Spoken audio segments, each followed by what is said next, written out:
Hello everyone. So I'll be doing another code walkthrough and demo for another OpenCV project that I called Shape Shuffle. So basically the problem is I have this image which contains some shapes in different colors. So we'll actually use this for lab exercise number 3 of ComSci 174. And what I wanted to do was I wanted to create like another image with the same image the same shapes, but they are rearranged in a different manner. So basically they are shuffled. But I didn't want to do it manually because I wanted to create multiple images that are shuffled. Okay, shuffled version of the shapes. So I asked myself, can we do this with OpenCV? And it turns out we can. So basically, this is what I came up with. So in the shuffled version, so the shapes are in different positions now, and you'll notice I only fit 18 of them out of the 20. So not everything was put in here. Like for example, this blue rectangle cannot fit anywhere because it will there's no more space for it, right? What's the other one? I think it's the this one, this diagonal rectangle is also not placed in here because there's no more space for it. Okay, so we can do that and shuffle it again and again. So this time there's 19 shapes that were fit, and again 19 shapes, 18, 18, and so on. So we can do this again and again and produce different images with shuffled versions of the original shapes, right? So 19, 18, and so on. And even if we don't fit everything, that's fine as long as majority of the shapes are placed in the shuffled image, right? So, and then for example in this one, so we got lucky and fit all 20 shapes inside the shuffled image. Okay, so that's what we're going to do, and I'll show you the code walkthrough from start to finish.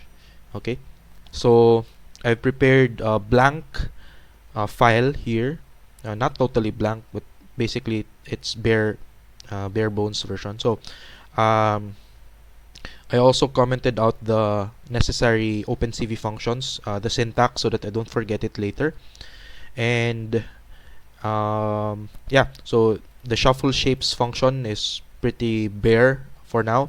So I've only had the code here for reading the test image and converting it to grayscale. And then I also have another to-do list here, basically a function containing the list of things to do, and I added it here so that it's convenient to collapse the to-do list, okay, so that we can keep the view clean basically. Okay, so let's start. So again, as I mentioned, the first thing that you need to do is of course to load the image test.png and then convert it to grayscale because we need to find the contours, and the contours want a grayscale or one channel image. Okay, so the first thing that we need to do is this one. So let's take out these two tasks here. So first is we'll need to create a mask with a threshold of 50. Okay, so that is because I created this image and the background gray here is the color 50 50 50. Okay, so I want to threshold it so that everything below 50 will be converted to black, and then everything above 50 will be converted into white. Okay, so let's do that. So let's have the mask will be thresholded. Okay, so the grayscale image will be thresholded with the threshold 50, and then we'll convert it to white with a binary flag, and then we'll only get the first item or the second item, so that's index 1, because threshold actually returns two things, right? The threshold value and the thresholded image. So we only want the thresholded image, and we'll assign that to the mask variable. Okay, so now that we have a thresholded image, so let's try to show this, the mask. So let's try that. And this is the thresholded image. So this is now binary, okay, black and white. Okay, so that's good. Now the next step is to find the contours. Okay, and for finding the contours of an image, in a black and white image, we'll use the find contours function. So for find contours, I'll pass in the mask image, and then I'll set two flags. So uh, retrieve list means that you only want the list of contours. You don't care about the hierarchy. Okay, um, and there is no hierarchy of contours here because anyway it's just like one or there are no like um, nested contours. Okay, like for example concentric circles, then you might have like multiple contours which are inside one another. Okay, so since all of them are external contours, then we don't need the hierarchy. Okay, so for example here, these are all contours by themselves, the 20 shapes that we have. Okay, and for chain approx none, we don't need to approximate the contours, we just keep them as is. Okay, so find contours will give you two things, so the contours itself and the hierarchy, but we don't need the hierarchy, so I'll just made it I pass it to the underscore variables since we won't be using it, so we just want the contours list. Okay, so now that we've found the contours, what will we do? Okay, the next thing that we'll do is we will, well, let's try to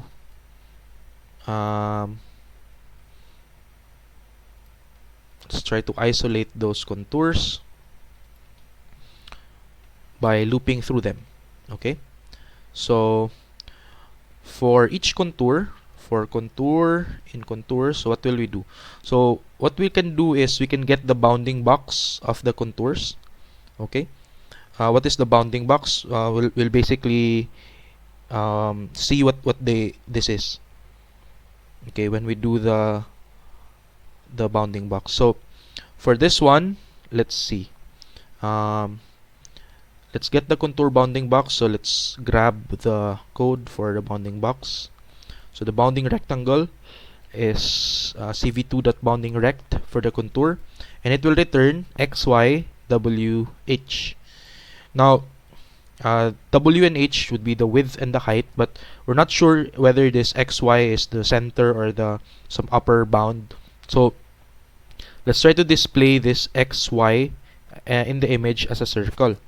Okay, so let's try creating a circle for, well, at the image. Okay, and then the center would be at xy, the radius maybe around 3 pixels, and then the color would be maybe red, so 00255, and then we'll fill that one. Okay, so we can add these circles for to indicate where this xy for the bounding box would be, and then let's show the image after that. So let's see. Okay, so here it looks like the bounding box xy starts at the top left. Okay, so the top left of the bounding box. Okay, so we want to draw the bounding box of the image, right? So we want to get the x1 y1 and x2 y2, so the top left corner and the bottom right corner. But since we have x, y, w, and h, we need to convert this into like to something, into the respective coordinates. Okay, so we want x1 and y1 and x2 and y2, and we want to convert this, so we will create a function that we'll call box to corners, and we'll pass in x, w, x, y, w, and h. So let's comment this out for now. Okay, and let's do the box to corners function, passing in the 4 parameters. And what we want is x1, y1, x2, y2, and we'll return that one, right? So we'll return all of them like that. So x1 would of course be x, right? Because this is the top left corner, and y1 would be the y, because that is also the top left y coordinate. And then for x2, this would be x1 plus, of course, the width, right? And then for y2, this would be y1 plus the height. Okay, so it looks simple enough. So now we get x1, y1, and x2, y2. So now, what will we do? Let's try to draw the rectangle itself. So let's see. Let's grab the cv2.rectangle. So instead of the circle, let's draw the rectangle this time on the image from x1, y1 to x2, y2. And the color would be, let's do red again, 00255, and then with a thickness of 2. Okay, and then let's show the image again just to see the bounding box for each contour or for each shape. So let's run that, and you can see that the bounding boxes are now outlined. However, the bounding boxes seem too tight, right? Like they're really tight with the shape. So we want to give this like a little breathing room. So we want to add like a little margin to the bounding box. Okay, so let's stop this one. So we're done with this. We've displayed the bounding box. So now the next step is to add the margin to the bounding box. So in box to corners, we will have to adjust the x1, y1 with a margin. So let's define margin as, let's say, 5. Okay, so margin of 5. And for x1, since we have a margin, we'll have to subtract the margin here and subtract the margin here as well, right? So that it has 5 pixels margin at the x and 5 pixels margin at the y. And of course, for x2 and y2, we'll also have to add the margin here, and we'll have to add the margin here. Okay, so let's try that. And yeah, but you'll notice that we're only adding it to the top and the left, but the right and the bottom are not getting any margins. And that is because when we subtracted the margin here, we're actually shortchanging the width and the height also. So we need to add the margin back here, and then add the margin for the extra space. So we actually need to add margin times 2. Okay, so we need margin times 2 because we subtracted the margin from the x1 and y1. So we need to add that back to the width, and then after that has been restored, we need to add another margin for the extra space at the end. Okay, so if we do that, then we have a better margin for everyone, right? Like for example, here in the hexagon, we have 5 pixels at the top, left, bottom, and right. Okay, so it's not as tight anymore. Okay, so we've done this. We've added the margin to the bounding box, so that's okay. But the next step is, okay, you'll notice that for some bounding boxes, there's actually some overlap, like here. Okay, so let me show you what we mean by this. So let's actually extract the patch. Okay, so let's do this set of tasks. So let's extract the patches and display them. So the patch here would be from the image from y1 to y2, x1 to x2. So that would be the patch for the shape. And let's try to show each one. I am show patch number whatever the index is. So we'll actually need to add index here, and we'll enumerate the contours so that we have the index for each contour. So we want to display it in different patch windows, right? So we can display it here, and weight key 0. So we don't need to display the image anymore because we've removed the code for the rectangles. We can remove this one now. So let's try to show each patch. So there, let's clean. Okay, so this one has some extra shape there. Okay, clean. This one has a lot. Okay,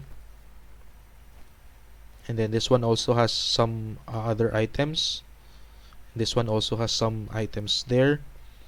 Okay, so even if we have the bounding box, each bounding box is not clean. Meaning, it doesn't only have the shape that we want inside. It's the main focus, but there could be some extra contours that we don't want to see, right?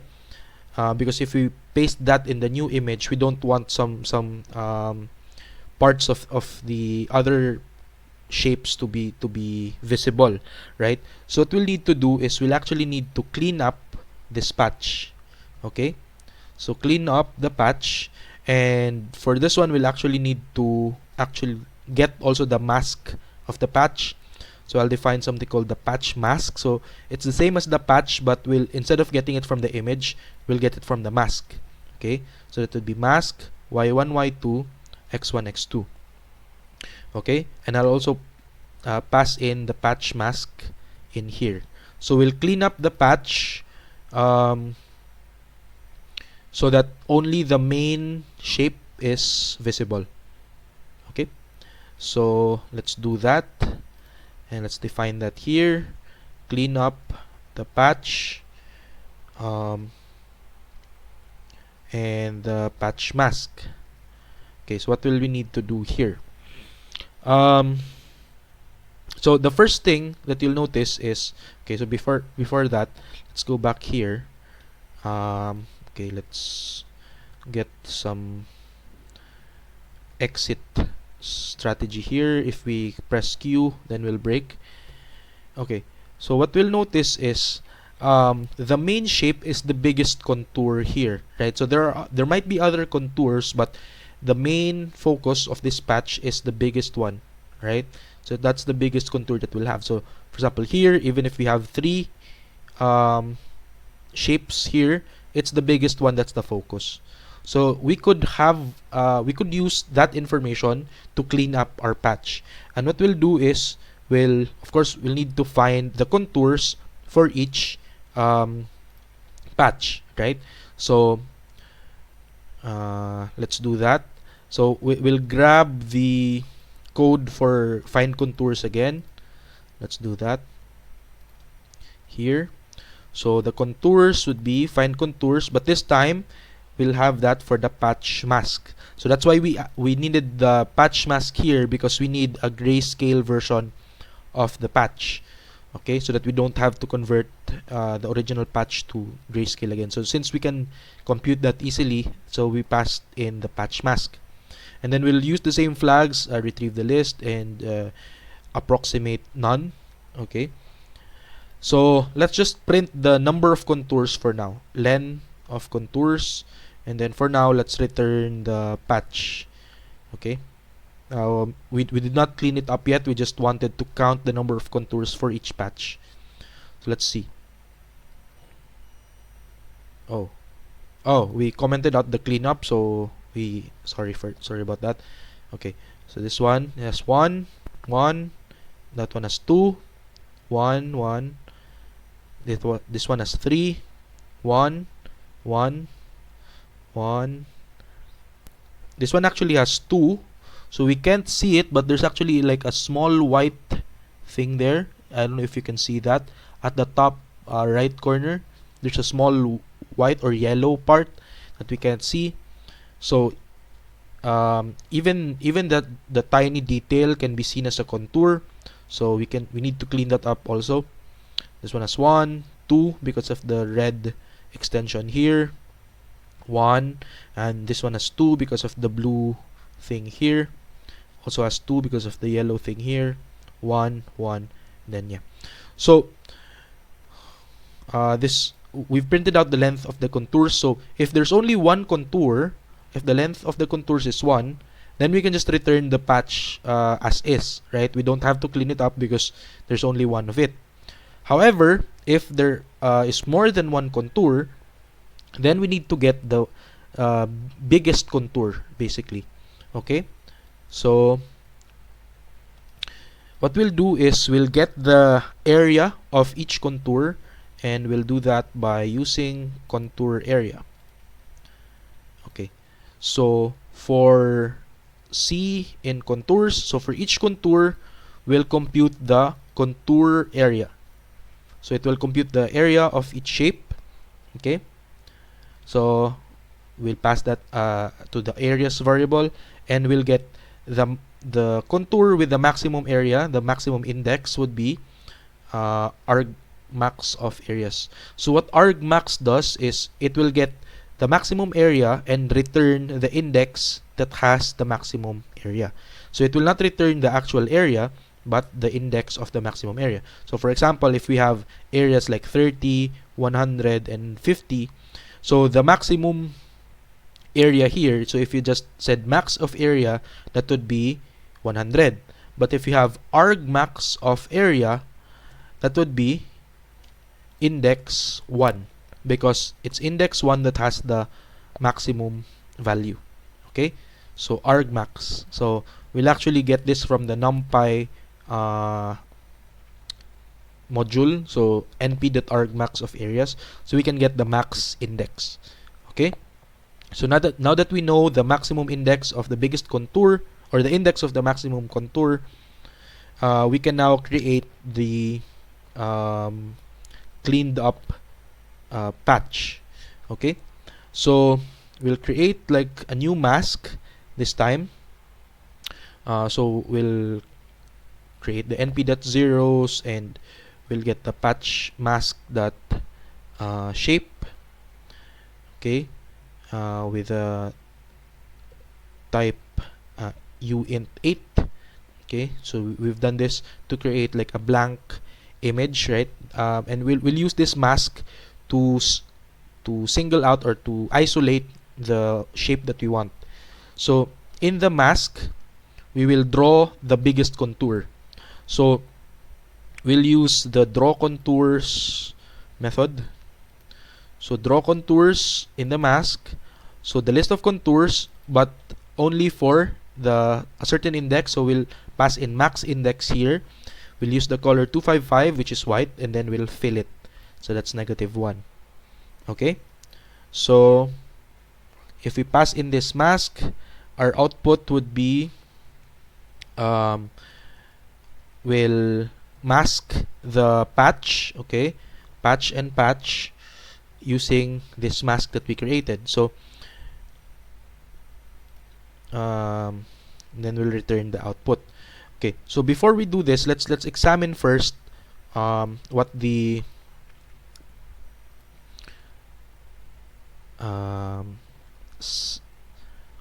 mask is. Okay, so before we create the masked output, let's return the mask first, just so we can see how it looks like. So if there are 2, it will create this mask, right? The other ones are the same because those are not touched or not processed, because there's only one contour. But for multiple contours, then we process and return the mask, right? So there. So that is the mask in black and white, and so we'll compare that with the patch itself and isolate the individual shapes, so the biggest shape. Okay, so if we do that, we can get this. However, the problem is, okay, you'll notice here, this one is gray, but the background here is black, right? For the processed images, so the background here is black. For this one, it's gray, and that is because for our output, we only had the masked version for the patch, and then the rest would be black, okay, or nothing. So we need to create like a new background, the gray background, right, to the cleaned patch. So that's the next step that we'll need to do. So we'll create a background which is np.zeros patch.shape. So this one is now three channels. Okay, dtype np-uint8, and we'll add 50 to it. So since we know that the gray background is color 50. Okay, and now what we'll need to do is we'll create a second output. So out number 2, so I'll just rename this as out number 1. So the output number 2 is I'll use the background, but this time the mask would be the invert of the mask. Okay, so bitwise not of the mask, and that is because for the mask here, the white part is the actual patch, right? And for the background or the flipped version, the white part would be the background. So we want so let me just display this one so that you can see what I'm talking about. So for now, let's just return the patch, but let's im show masks nph stack out1 and out2. Okay, so let me show you that. Okay, so this is the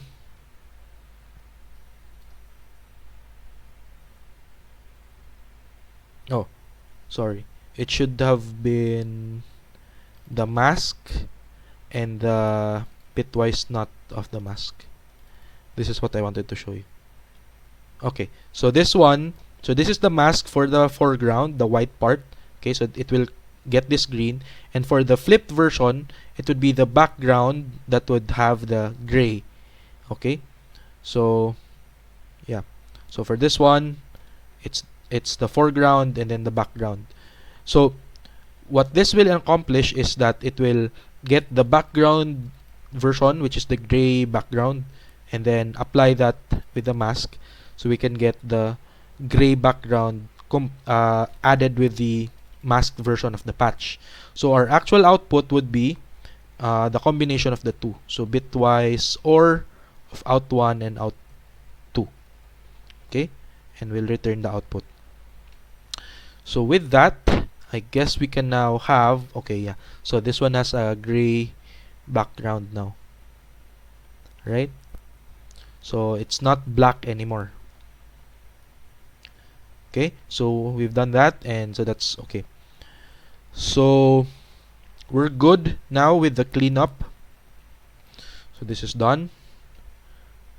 Okay, the next step is to, okay, so now that we have isolated the patches, what we could do now is to shuffle the patches. But before we can do that, we need to collect the patches first. So we'll have a list, patches, and we will add each patch to this list, right? So patches that append the patch, and we can comment this out now since we don't need to show each patch anymore. So we've accomplished seeing this one. So we can now have the patches inside this list, and the next step is to shuffle the patches. So we can call random.shuffle. Okay, so it's random.shuffle patches. Okay, so what is the next step? The next step is, well, now we can arrange the patches. Okay, so we'll call a function called arrange patches. We'll of course pass in the patches itself, and we'll also need to pass the image shape, which is image.shape for this one, since we need to use this shape for the for creating the new image basically. So we need to be aware of the size of the new image so that we could get this one. But instead of the image.shape, I'll actually use the grayscale version so that we only have the two. Okay, it doesn't really matter. I just pass in the image shape. So let's do this one. So we have arrange patches with the patches and the image shape. So this is what we'll need to do. Okay, so how will we arrange it?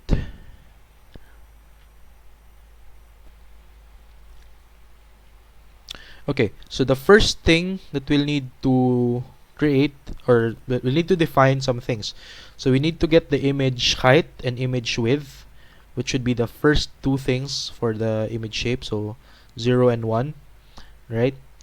And then we'll need to define where we will start putting the patches, right? So that would be x0 and y0, and I want this to be at 15 15, so that there's a 15 pixel gutter for the top and the left margins basically. So we don't want to start at 0 0, so we will start at 15 15, so that there is a little space at the border.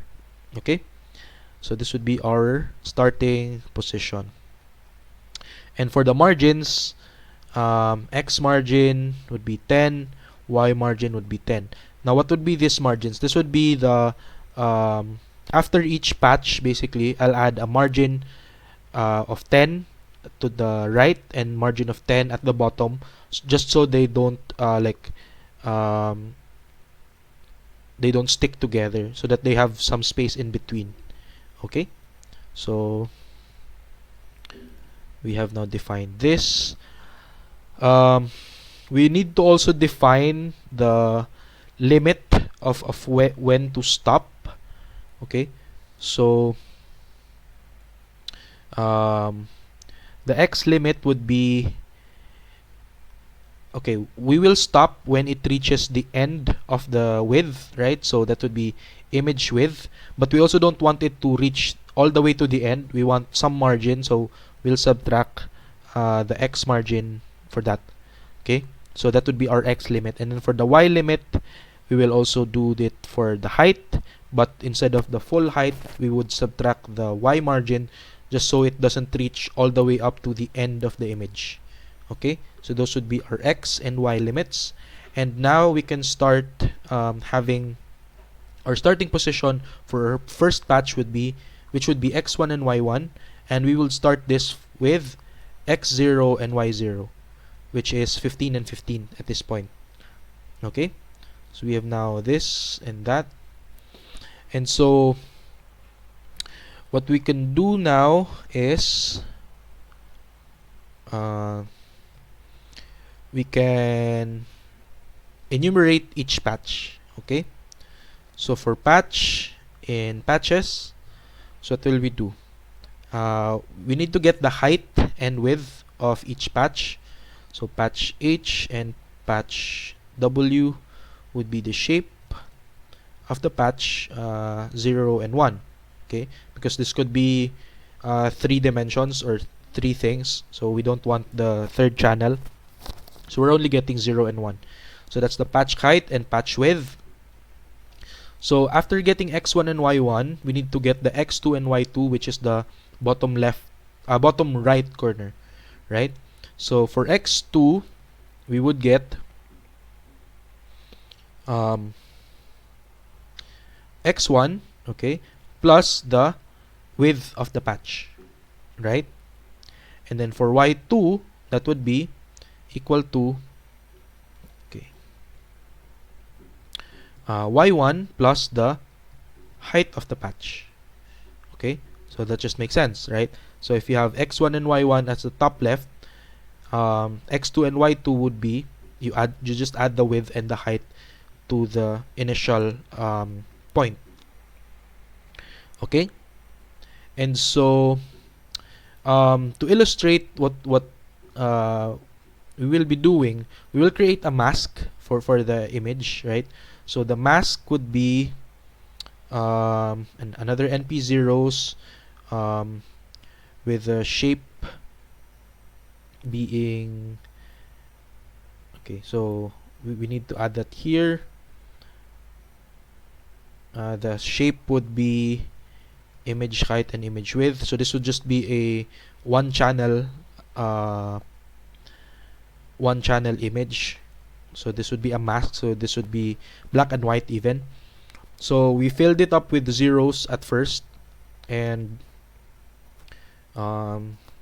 converted it into unsigned integer 8 with the same size as the image dimensions. And what we'll do is, for each patch, we will define the mask, in the mask, where we will put the patch. Okay, so for this one, since we now have x1, y1, and x2, y2, we will update the mask. So from y1 up to y2 and from x1 up to x2, we will convert it to white to indicate that we will put the patch here. Okay, and then after the loop, we will need to show the mask and do the wait key. Okay, so let's try that one. Okay, you'll notice that all of them are concentrated here, and that is because we actually did not move the x1 and y1 after each patch. So we need to move the x1 after each patch. So x1 would now be x2, which is where you stopped earlier, but you need to add the margin, right? The one that we mentioned earlier, just so there is space between them. So if we add this, try that again. So now we have loop them. Okay, but just so we don't have different like results each time, let me just comment out the shuffle part just so we can have a fixed result for now that we are testing. Okay, so let's try that again. So it's now the same each time because we did not shuffle it. So you'll notice that, well, we have tiled them across the X, but when we reach the end, it will go out of the page. So we need to do something about that. So we need to check if it will exceed the page, and if so, we need to go to the next line. Okay, so what will happen? So we need to check whether x2 is exceeding the x limit. Okay, so when to move to the next line. Okay, so we need to do that. So if x2 is greater than or equal to the x limit, then we need to go down to the next line. So we need to reset x1 back to the starting position, which is x0, and x2 would be computed the same way, x1 plus the patch width. Okay, let's try that. So we'll reset the x2 back to the left. Okay, but the problem now is we did not update the y1. So what will happen? They reset back to the left x, but they all start at the same y1, right? So we also need to update the next line. So the first idea that I had is basically, if let's try this again. So for this one, I wanted to put it at the y of the maximum height box or patch from the previous row. Okay, so for example, in this case, I have to put it after this y because this is the longest or the deepest y, I guess, for this line. So I want to keep track of the maximum y of the previous row. Okay, so I have to define here what is the maximum y, which is, for now, let's say 0. Okay, and after each update here, when we update the mask, if the y2 is greater than our maximum y, then we would update the maximum y to be our y2. Okay, so we'll just keep on updating the maximum y of the previous row, and then when it comes to resetting the line back to the left, then we will now have y1 is equal to max y, okay, and then we'll reset max y back to 0. So let's try that. Okay, so we have reset it, but there's also something here wherein they kind of stick together, and that's because we did not add the margin. And so when we added x2 plus x margin here, we also need to add the y margin for after max y. So meaning when we go to the next row, we need to add some margin, which is 10. Okay, so when we do that, then we have a cleaner thing here. Okay, so on the next row, they now have a little margin, but we also need to keep track of whether at the last row, whether it already jumps out of the page or it exceeds the page. Like for example, I think this one kind of exceeds the page because you can see it's all white here, so there could be part of the patch that is not shown. So we don't want that. So we check the same as we check the x limit, we also need to check the y limit. Okay, so after setting the y2 here, if y2 is greater than or equal to the y limit, then what we'll need to do is we need to break out of the loop, and well, I want to know how many patches are not being not or are being left out. Okay, so I wanted to set the extra. So the extra spaces or the extra patches would be from patches, though I don't have the index here, so I'll need to enumerate this. So for I from patch in, enumerate the patches. So I'll enumerate the patches so that I get the index for each patch. So once I hit the limit, so from this index all the way to the end, those would be extra already, right? And so I could print extra would be equal to the length of the extra list.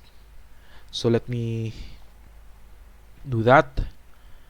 Okay, so even the big one here was left out because it already exceeded. So there are 4 patches that we did not process or put in here, right? So yeah, now it could be wasteful to just like it might be wasteful to just exit right away, because like for example this patch can still fit, and then this one could like instead of this one, right? So maybe instead of breaking out early, we could just collect the extra patches. Okay, so instead of doing this, like breaking once the patch has been the patch exceeds, maybe we could skip that patch and check the other patches if they could still fit. Okay, so maybe we could do this.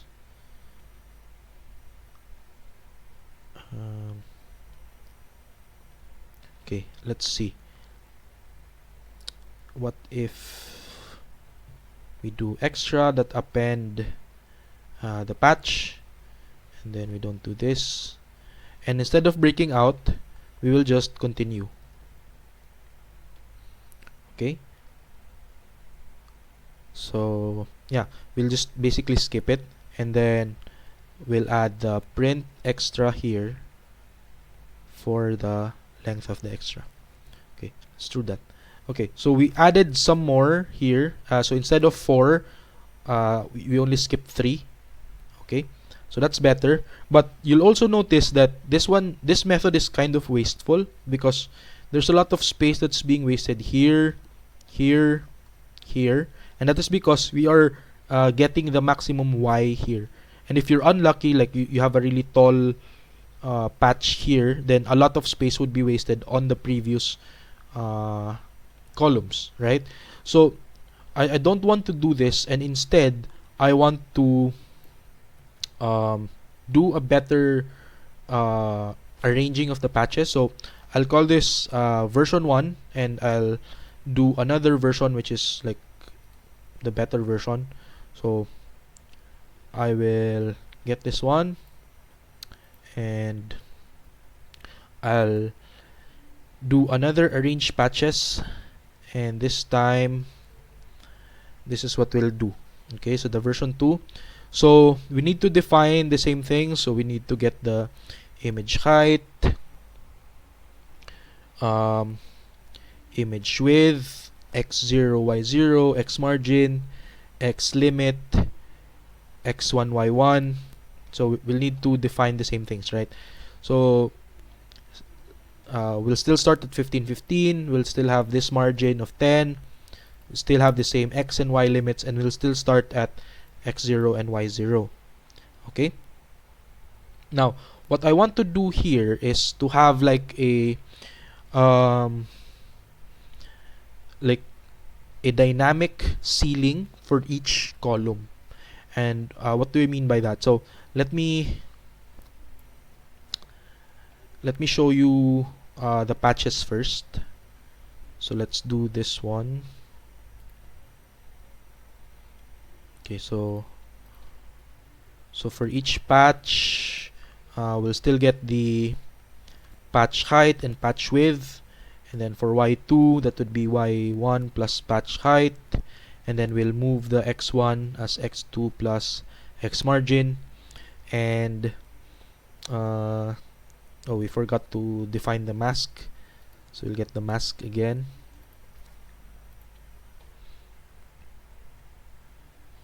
So the mask is here, and we will also display the mask. Right, so display the mask here, and we'll also need to update the mask just like what we did before. So mask from y1 to y2, x1 to x2 would be 255. So if we do that, okay, so we did the same thing, but what I wanted to do was create a ceiling for each column, meaning the ceiling for this column here would just be somewhere around here. So if I go to the next line, I can start somewhere here and not like all the way to the max what do you call this, maximum column, which was here, somewhere here. Okay, so what do you mean by this? Let me try to visualize that. Okay, so let's visualize the ceiling. So for the ceiling, what I would do is define it first as at the start it would be the y0, which is 15. So we could start at the 15, y is equal to 15 for each one, for each column in the range of the image width. So for each column along the image, the ceiling would be at y0. And for now, what we'll do is we'll visualize this by doing a copy of the mask. So I'll call this mask number 2. And then for each column in the range of the width, I would the row would be the ceiling of the column. So basically the ceiling value of this one, and I would do row column would be equal to, let's say, 127, which is gray. And let's see, I am show mask 2, which is mask 2 right here, and I will just wait key the 0. Okay, so like here, there, the ceiling is somewhere here. Okay, right? Then of course, yeah. So I don't know if you saw the ceiling, but it's somewhere up here, there. Okay, so that's the line. So we need to update that ceiling each time we add a a new mask, right? So when we add 255 to the mask, what we'll do is we'll update the ceiling from x1 to x2. Okay, so for each column in the range from x1 up to x2, and then we'll add a little margin, just so there's some breathing room for for x2 plus x margin, and then we'll get the old value, which is the old ceiling for this column, and then the new value would be whatever y2 is, which is this one, and then we'll add the y margin, this just so there's also another space after y2, and then we'll get whatever is bigger between the old value and the new value. So the ceiling of the column would be whatever is the max between the old ceiling and the new ceiling, which is the defined by y2. Okay, so after we do that, let's display it. Okay, so now we have updated the ceiling of these columns from here to here to be somewhere around here. So on the next row, we can start putting our boxes at around somewhere here. Okay, and you'll notice it even extended after that. There's a margin. There's also a margin here, just so they don't stick together. Then if we do this, it will have that. Okay, and then it would go index out of range because it needs to it exceeds the image already. So we need to add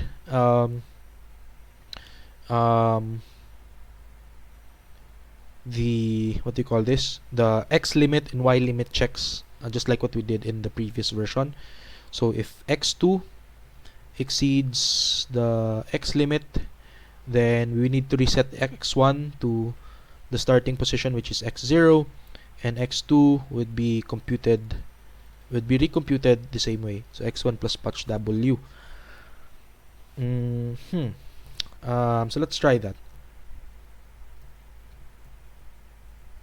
But then again, we're not using the updated y values. So let me add a quick out here. If k is equal to or q, then let's break. We did not update the y2 yet, so we're not using the updated ceiling, so we're still using the same y1, right? So that's why it's still wrong. So we need to check, or we need to update the y2, right? So for y1, we will need okay, so we've defined the ceiling, we've updated the ceiling here. Okay, so the only thing that we need is the y1. So for y1, we actually need to update it also. So for y1, what we need are what are the ceiling values from x1 up to x2, right? So the y values are the ceiling from x1 up to x2 plus the margin. Okay, x margin. So we'll get the ceiling values from the whole width of the patch, so from x1 to x2 with a little margin at the end. And so for y1, we will get the maximum of these y values. Okay, so we'll get whatever is the tallest, just so it's safe, so that it doesn't overlap with the previous row. And so after that, we can now define y2. So if we do that, it will do something like this. So it went to the next row, and then it followed this line here, then here. Okay, so now it has an improved usage of space. Like, it doesn't only, like in the previous version, it would have just added the patches below this maximum y, but here we even added this one on top here because there's still space for it somewhere here. Okay, So now there's also an error because we did not check the y limit, like if it exceeds the image already. So we need to check if y2 exceeds the y limit. So if that happens, then what we'll do is we'll just skip it, we'll just continue, and we're also interested in figuring out what are the extra patches. So we'll collect that. So extra would be a blank list, and we would append the patch itself, but I also want to know the index of the patch because we'll use this later. Okay, so the index and the patch itself would be used or would be stored in the extra if it exceeds the y limit, but we will skip it and we'll go to the next patch just so we could check if it still fits, then we could still add it in the image. So let's try that again. Okay. Okay, I forgot to print out how many are left. So extra would be the length of extra. Let's do that again.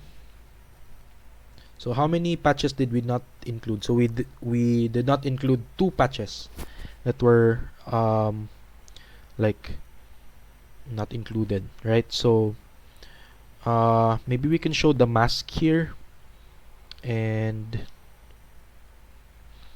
wait, key. So maybe for this one we don't need to show anymore the individual masks because we've seen that it works. And even this one we don't need to show anymore the ceiling, since hopefully you have now understood what the concept is. Like we could update the ceiling of this column, and so whatever is the maximum ceiling for the next row, we can use up to that y coordinate, right? So if we just use this, we can have the mask itself right away. Okay, now I want to see also the extra images or the extra patches that we did not that we were not able to put in the image, right? So what we could do is this. Okay, if the length of the extra patches is greater than 0, meaning there are extra patches, what we could do is actually call the same thing, arrange patches, for the extra patches. So what we'll do is arrange patches. So we'll arrange those extra patches again, and we'll use the same image shape that we have. But I want to show it in a different title, so I'll actually add another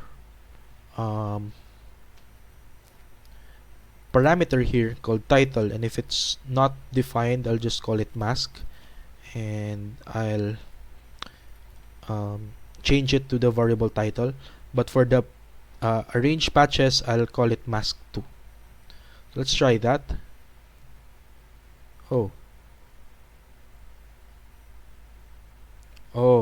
So because I added for extra, I added the I in the patch. This time I'll just add the patch for now, just so we could have this one. Okay, so these are the 2 extra patches that we were not able to pack into this mask, and that is because we cannot fit this one anymore. Okay, like for example this one or this one we can't fit anymore, right? But we might be able to fit it if we did like a sliding window method. Okay, so we'll try the sliding window method to see if this patch can still fit in the empty spaces here. Like for example, if this patch if this small patch was left out, maybe it could still fit some of the blank spaces here. Okay, so we'll do that, and that is the next step. We'll find the extra space. Okay, and we'll only do this if there are extra patches, right? So we'll remove this and find the extra space. So for the sliding window, basically we will we will check, for example, this patch, we'll put it here, and then if it overlaps, then we'll move it to the left, to the right, sorry. If it still overlaps, move it to the left, to the right, and then move it to the right. And then if it doesn't, if it overlaps any part of this row, then we'll go to the next row and then do the slide again. So we'll see this when we visualize the sliding window in a while. But basically that is what we'll be doing. So we need to define how many pixels we will step each time we slide the window. So the X step would be 20, the Y step would also be 20. So I'm just defining some arbitrary step values here. And then for the margin, I don't want it to be like 10 pixels. I want it to just be 5. So for X margin here, I want to divide it by 2. And I have to convert it back to int because dividing by division makes it float. And then I'll do the same for the Y margin.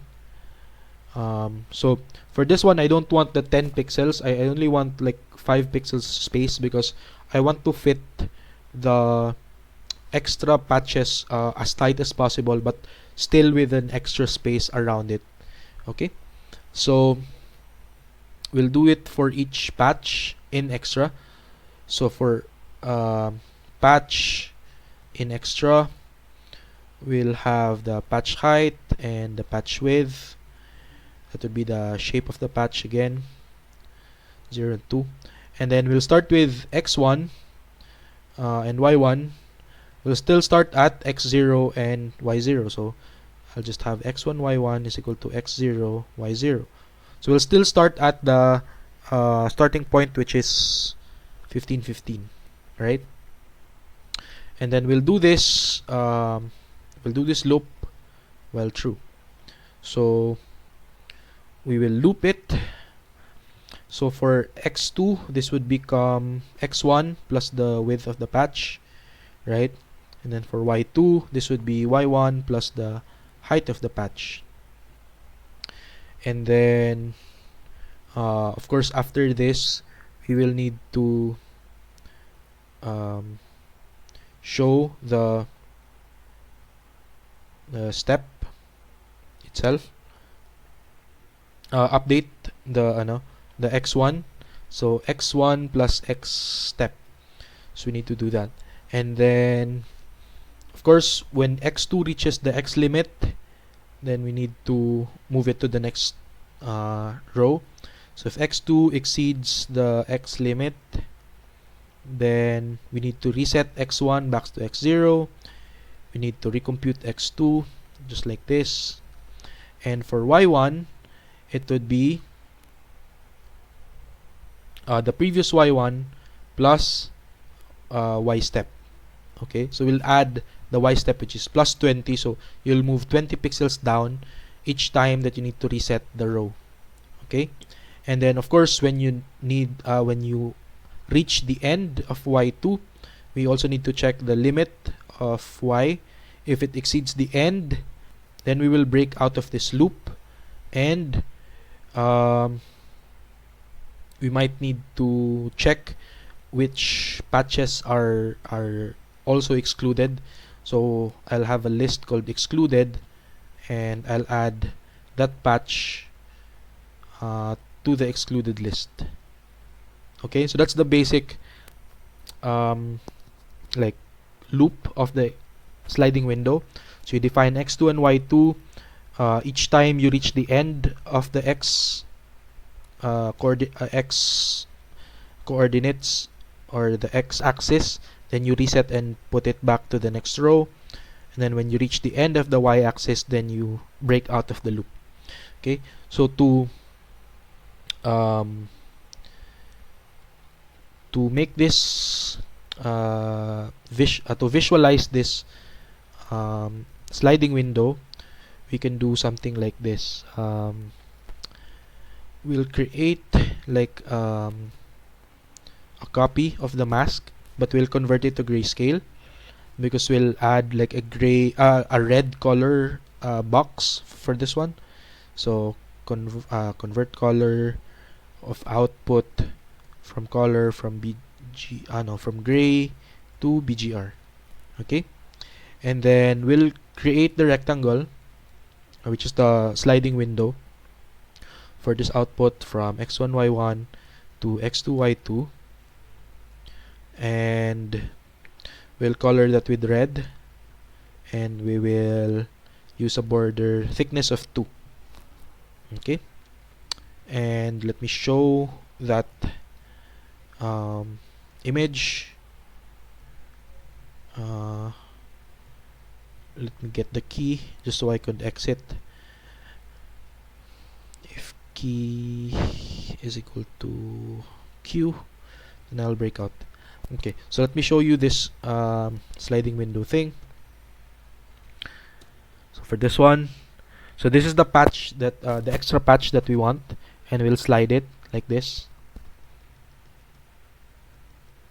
And then after it reaches the end, it should go to the next row. So if we fast forward it, it should look like this, right? And at each window, what it should do is it should check whether there's overlap with the existing patches, right? Like the best, I guess, place that it could have is somewhere around here. But unfortunately, I don't think it will fit. So it did not fit, so it exited. So for this one, the next patch, it will also do the sliding window, right? So check. So basically that's what it will do, right? And somewhere here, it should be able to find like a space that it could fit. Maybe somewhere there. Yeah, so at this point it should be able to find that this one is a valid place to add this patch because there's no overlap, and so that's what we'll find out. So how will we check for overlaps? Okay, well, the thing is, for this one, in the mask you have values 255 or 0. So if it's 255 or white, then it means that there's an overlap. So what we need to do is, in this window, we just need to check whether there are white pixels, because if there are, then it means that there's overlap. Okay, but if it's all black pixels, that means that it's a free space, like somewhere here maybe. Okay, so that's what we'll need to do. We need to check whether there is any white pixel, and if there are white pixels, then there's overlaps. We need to move on, right? So what will we do? Okay, so we need to check the values from the mask, but we need to set the X range and the Y range. So for the X range, this would be, well, from X1 to X2, but we also don't want it to have like only exclusively from X1 to X2. We want some margin also, so we'll subtract the margin here, minus X margin, and then for X2 we'll also add the X margin, just so there's some space in between. And then for the Y range, we'll do Y1 minus, we'll do the same, Y margin, and Y2 plus Y margin. Okay, and then now, so the values for the mask would be from Y range 0, which is Y1, up to Y range 1, which is Y2. And then for X, this would be X range 0, which is X1, up to X range 1, which is X2. So those are the values inside the mask. So those would be 255 and 0. So let's print the unique values for this one. So yeah, that's 0 or 255, 0 or 255, 0 or 255. So those are the unique values, right? And what we want to check is whether it has white. Okay, so are there any values that are equal to 255? So this would be true or false. Okay, so any values equal to 255, if there are, then it has white, meaning there's overlap. If there's no white, then we are free to add this to the we are free to add the patch to the mask, basically. So we need to check. If not has white, then we could update the mask. Well, from y1 to y2 and from x1 to x2, we'll convert it to 255, and then we'll break out of the loop because we have found the place that we could insert it. So we'll print found, and then otherwise that is when we will I guess loop this or show the sliding window. Okay, so let's try that. Oh, okay. So for this one, for the values, this is still a two-dimensional array. So I'll call values is equal to values.ravel. So what this does is it will stretch or flatten the two-dimensional array into like a one-dimensional list. So if we do that, then I think this won't have any problems. And I'll change the wait key to 1 just so this becomes faster and I don't have to keep hitting the key press. Okay, so it has found it, but I wanted to show it again. Show the mask with the mask and wait key 0. So let's do that again. So for the first sliding window, it did not find anything. For the second one, it did. And it found the mask here. Okay, so it stopped here because that was the previous one, but when it moved 20 pixels to the right, then it found it here, and that is our final mask. Okay, so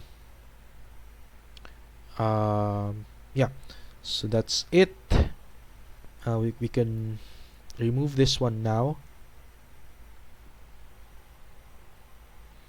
and so now we have found everything.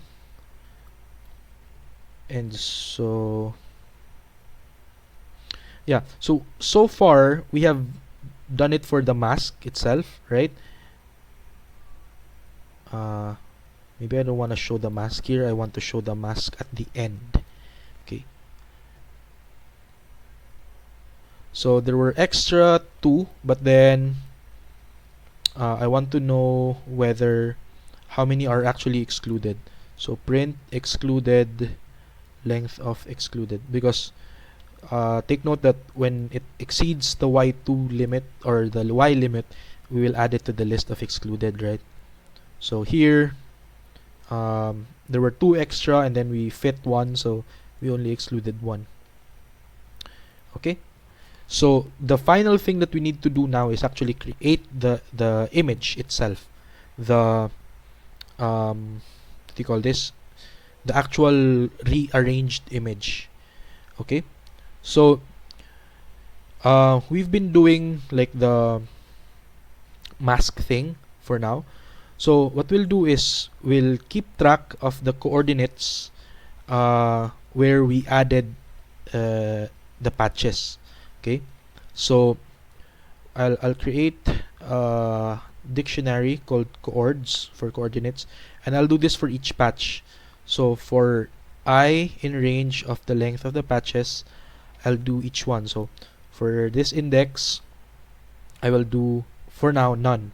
Okay, so at the start they don't have any coordinates, but each time that I like add the mask here, mask is equal to 255, meaning I painted it white, I would also update the coordinates. So the coordinates for this index, so for the patch index, would be equal to, well, the x1 y1 and the x2 y2.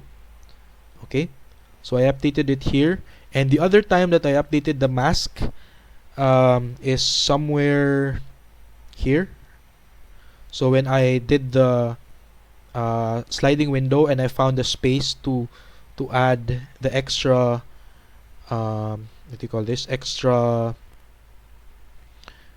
patches. So the coordinates for index is equal to x1 y1 x2 y2, but we don't have the index yet here, so I'll add I patched in extra and I'll also add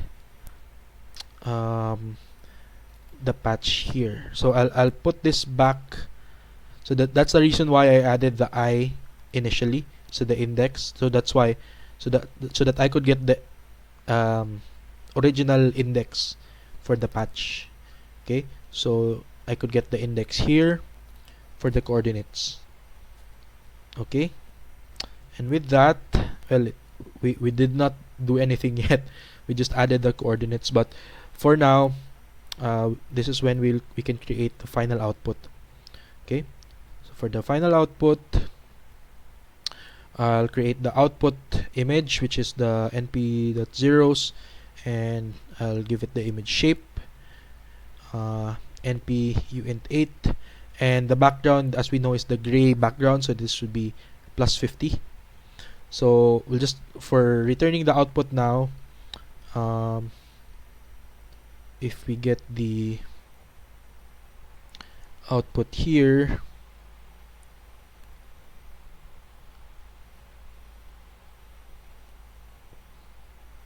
okay, so if we have the output here, okay, we can do the im show output and wait key 0. So for now it's just a blank image, right? But what we'll do is, okay, so that's the last task, no? We'll create the final output. So going back here,